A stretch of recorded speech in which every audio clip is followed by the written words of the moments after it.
Hello weavers, આપ સૌને મારા જય શ્રી કૃષ્ણ. અધિક માસની કથાની સત્સંગ યાત્રામાં આજે આપણે 22મો અધ્યાય લઈશું.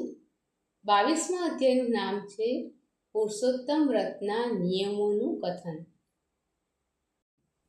દ્રઢધન્વા રાજાએ પૂછ્યું, હે તપોધન, પુરુષોત્તમ માસનું વ્રત કરનારે પાળવાના નિયમો તમે મને વિસ્તારથી કહો. તે મહિનામાં શું ખાવું, શું ન ખાવું, શું છોડવું અને શું ન છોડવું જોઈએ. શ્રી નારાયણે કહ્યું.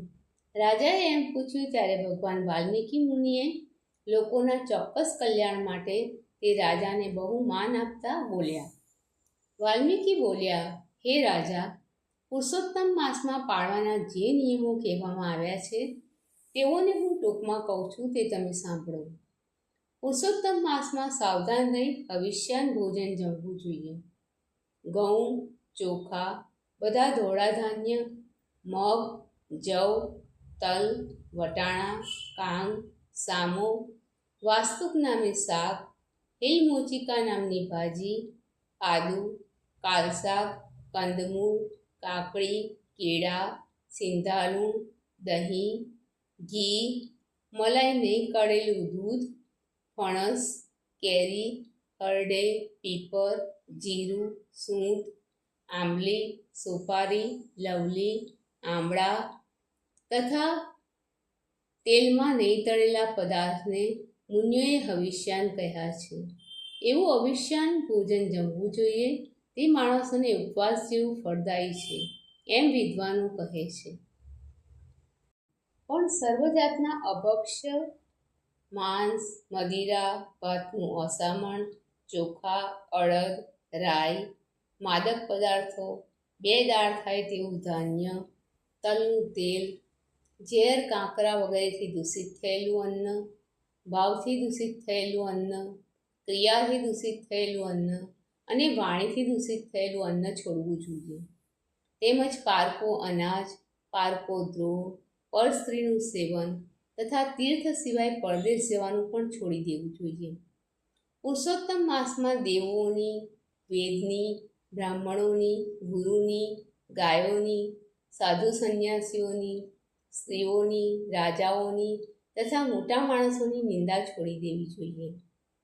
તેમજ પ્રાણીના અંગરૂપ માંસ, પ્રાણીઓના અંગથી મેળવેલું ચૂર્ણ, ફળમાં માંસ ગણાતું બીજોરું, ધાન્યમાં મસૂર, વાસી અન્ન તથા બકરી, ગાય કે ભેંસ સિવાયના પ્રાણીનું દૂધ, તેમજ બ્રાહ્મણે વેચેલા બધા રસો, ભોંયમાં પાકતું મીઠું એટલે ખારો, તાંબાના વાસણમાં રહેલું ગાયનું દૂધ, ચામડામાં રહેલું પાણી અને કેવળ પોતાને માટે જ રાંધેલું અન્ન, એ સર્વને વિદ્વાનોએ માંસ કહ્યું છે, માટે તેનો ખાસ ત્યાગ કરવો.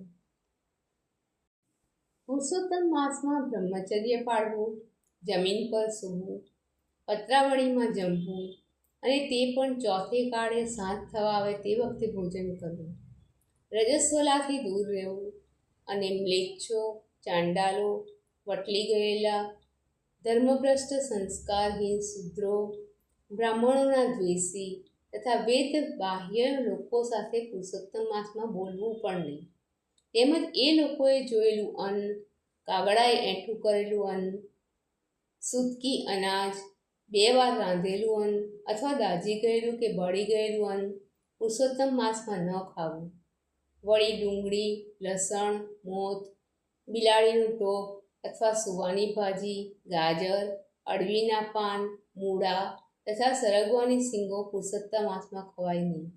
આ બધા પદાર્થો હર કોઈ વ્રત કરનારે સર્વવ્રતમાં નિત્ય છોડવા અને વિષ્ણુ ભગવાનને પ્રસન્ન કરવા માટે પોતાની શક્તિ પ્રમાણે કૃચ્છ, ચાંદ્રાયણ આદિ વ્રત પણ કરવા.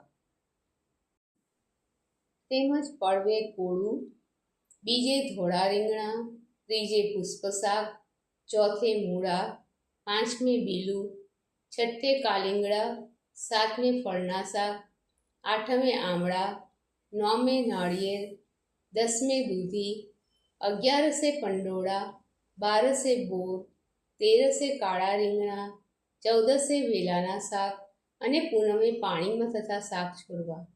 અને હર કોઈ ગૃહસ્થે સર્વકાળ રવિવારના દિવસે આંબળા છોડવા જોઈએ. જે મનુષ્ય પુરુષોત્તમ ભગવાનને પ્રસન્ન કરવા પુરુષોત્તમ માસમાં જે પદાર્થનો ત્યાગ કરે તે પદાર્થ બ્રાહ્મણને દાન કર્યા પછી જ હંમેશ માટે ખાવું જોઈએ. કાર્તિક તથા માઘ માસમાં પણ વ્રત કરનારે આ નિયમો ધારણ કરવા, કેમ કે હે રાજા, નિયમ વિના વ્રત કરનારો મનુષ્ય ફળ મેળવી શકતો નથી. જો શક્તિ હોય તો આખો પુરુષોત્તમ માસ ઉપવાસ જ કરવા, અથવા માગ્યા વિના કેવળ ઘી કે દૂધ પીને રહેવું, અથવા શક્તિ પ્રમાણે વ્રત કરવા ઈચ્છનારે ફળાહાર વગેરેનો કંઈક નિયમ કરવો. પણ વ્રતનો ભંગ જે રીતે ન થાય એ રીતે ડાયા માણસે વ્રત કરવું. પવિત્ર દિવસે પ્રાતઃકાળે ઉઠી દિવસના પ્રથમ ભાગની ક્રિયાઓ કર્યા પછી હૃદયમાં ભક્તિપૂર્વક શ્રી કૃષ્ણ પ્રભુનું સ્મરણ કરતાં કરતાં નિયમ ગ્રહણ કરવા. હે રાજા, ઉપવાસનો, રાત્રે જમવાનો કે એક વખત જમવાનો એક નિશ્ચય કરી આ પુરુષોત્તમ માસનું વ્રત કરવું. પુરુષોત્તમ માસમાં ભક્તિપૂર્વક શ્રીમદ ભાગવત સાંભળવું.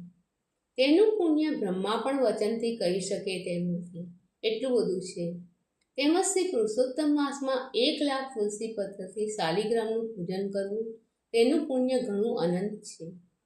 એમ ઉપર કહ્યા પ્રમાણે શ્રી પુરુષોત્તમ માસમાં જે વ્રત કરે છે તેને જોઈ હાથીઓ જેમ સિંહને જોઈ નાસી જાય છે, તેમ યમદૂતો નાસી જાય છે. હે રાજન, આ પુરુષોત્તમ માસનું વ્રત 100 યજ્ઞો કરતાં પણ વધારે ઉત્તમ છે. કેમ કે યજ્ઞ કરીને તો સ્વર્ગ જ મળે છે, જ્યારે પુરુષોત્તમ વ્રત કરીને ગોલોક પ્રાપ્ત થાય છે. પૃથ્વી પર જેટલા તીર્થો, ક્ષેત્રો તથા દેવતાઓ છે તેઓ સર્વે પુરુષોત્તમ માસમાં જે વ્રત કરે છે તેના શરીરમાં રહે છે. ખરાબ સ્વપ્ન જોયું હોય, દરિદ્રતા હોય કે મન, વચન તથા શરીરનું કંઈ દુષ્ટ કૃત્ય અથવા પાપ થયું હોય, તે બધું પુરુષોત્તમ માસમાં વ્રત કરવાથી નાશ પામે છે.